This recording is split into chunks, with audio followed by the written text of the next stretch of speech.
मंडळी, भारताने फक्त एक सही केली असती ना तर आज भारताकडे अणुबॉम्ब नसता आणि कदाचित आपली अवस्था सुद्धा आज इराण किंवा युक्रेन सारखी असती।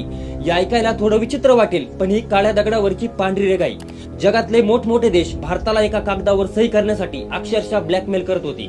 त्या कागदाचं नाव होतं एनपीटी। आता हा एनपीटी काय प्रकार होता? सोप्या भाषेत सांगायचे तर जगातील 5 बलाढ्य देशांनी जसे अमेरिका, रशिया, चीन, ब्रिटन आणि फ्रान्स यांनी एक नियम बनवला होता।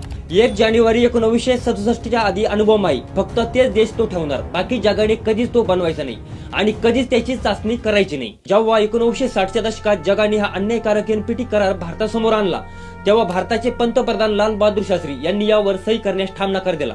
शास्त्रीजींचे म्हणणे होते, भारत शांतप्रिय देश असला तरी आपण आपल्या संरक्षणाशी तडजोड करू शकत नाही। पण दुर्दैवाने ताश्कंत करारावेळी रशियात शास्त्रीजींचे संशयास्पद निधन झाले। शास्त्रीजी नंतर इंदिरा गांधी पंतप्रधान झाल्या आणि त्यांनी या भूमिकेला अधिक धार दिली। त्यांनी